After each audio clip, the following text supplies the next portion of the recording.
Ladies and gentlemen, you are rolling with the Alpaca 29er. Today is March 16th, 2020, and we are right in the midst of a virus thingy. I've been watching this with great interest, but something I've been watching with even greater interest. A fella on one of my Facebook lock sport groups, Ruben, had posted a video. Oh, and by the way, Ruben goes by the name the Brummy Lock Picker. Go ahead and check him out here on YouTube. He had posted a video on making cutaway locks using only basic hand tools, which kind of inspired me. I've always wanted to make my own cutaway locks, and I've had some ideas about that. But after watching Ruben's video, that just kind of was the spark, that lit the fire under my ass to get it done. And seeing as how nobody's really going anywhere for the next little while, I, might as well get her done. So you can see here on the on this piece of towel here that we have 4 cutaway locks. So this one is the first one, and I decided to go with the Euro core first because these Euro cores are typically very meaty. They've got a lot of material, and this one I actually did use a hacksaw for to do the vertical cut there. Finished it off with a file, obviously, and I actually took the time to paint the cutaway area, and I may consider doing that to 1 or 2 of the other ones. But yeah, this was the first one, and the only one that I actually used the saw on.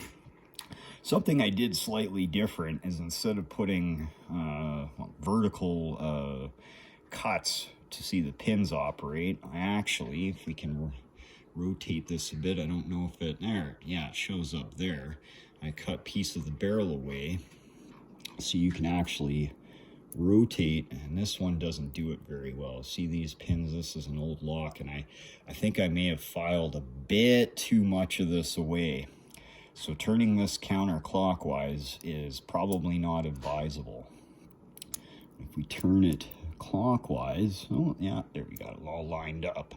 You can actually see the pins operating too, just a little bit there.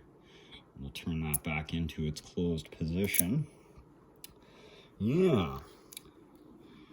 I think this is the second one we did. This is a Schlage core, and I did something similar. I didn't remove as much material. Also, this one I did not use a saw. I just filed it away because these North American cores aren't quite as meaty as the Euro cores, so there's no sense in using a saw. You could just file it away. It takes a while, but it's totally doable. And again, I sawed a bit away from the barrel. So in this one, we can actually rotate it the opposite way. And yeah, so that one actually worked out very well, very well. I'll pull on the key. Leading to lock number 3, which this one's actually my favorite. I didn't file away nearly as much, so you don't have quite as much of the channel exposed, but you can still see what's going on there. This one I decided to load it up with spool pins because I have a whole pile of them from all different kinds of locks. But I have a lot of these kind of spool pins, so it looked neat, and I'm going to keep it that way. Again, cut away a bit of the barrel so that we can actually view the pins operating.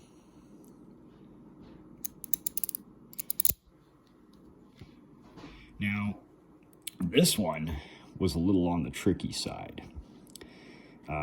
This is a Sargent. This particular one had some oddball pins in it. I didn't have any pins that properly fit the cuts in this key, so I had to get a little bit creative. I had to file some pins down, and they're still just not quite a perfect fit. So instead of using regular pins, I actually took key pins and kind of flipped them over pointy side down, just to kind of aid the ability to turn the plug. And while it's certainly not my ideal setup, it still functions. You can still see the lock operate, right? And you can still operate it there. Just, I really wish that I was able to come up with a situation where I could have used as many original parts as I could. So certainly not the end of the world. I'm quite tickled that I finally have several cutaway locks.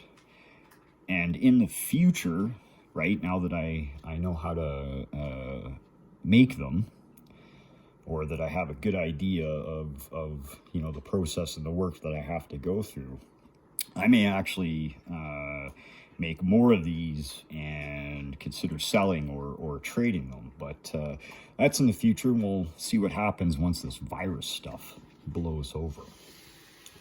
In the meantime, and this kind of begs a bit of a story, I think it was last summer, I was just out doing a bit of a junk surfing mission, and I'd come across a small box. The box was open. I could see that it had either brass or, you know, similar material. I come up to the box, and it was a box containing several of these MulTLock cylinders. And I've got another cylinder. It's actually a dual core one, so it's key capture one. I won't show you that right now. We'll just stick with this one. So I went ahead and I gutted the lock. I don't have a key for this one. That's the one thing that really sucks about this. And I think I would like to make a cutaway with this MulTLock. So I think what I'm going to do, because I mean, obviously there's a lot of brass here. There's a really big chunk of brass. I think I'm going to go between, because this one's, you can see right here, it's got anti-drill pins. So I think what I'm going to do is, when I saw it, I'm going to aim for the spot right between those two pins right there, right? And just come down and then take that side out, and poof, we'll have a cutaway of a MulTLock core. And these MulTLocks are absolutely beautiful, you know, with their spooled pins and their pin-in-pin designs. Just a really neat, here, I'll try to bring that up to the camera so you can see the innards of this. What a beautiful lock. So I'm really hoping this project turns out good. No reason why it shouldn't. So that's it. That's all I got to show you today. It's getting on about dinner time here, so I think I'm gonna go have a quick smoky and sit down and have a hamburger and probably watch the news for a little while and watch the world get out of hand over this coronavirus shit. Anyways, wherever you are, wherever you're tuning in from, stay safe, be smart. And if you liked the video, give it a thumbs up. If you didn't like the video, give it a thumbs down. Say something really nasty to me in the comments. I kind of enjoy that sort of thing, so you can't hurt my feelings. And yeah, we'll catch you guys on the flip side. Take care.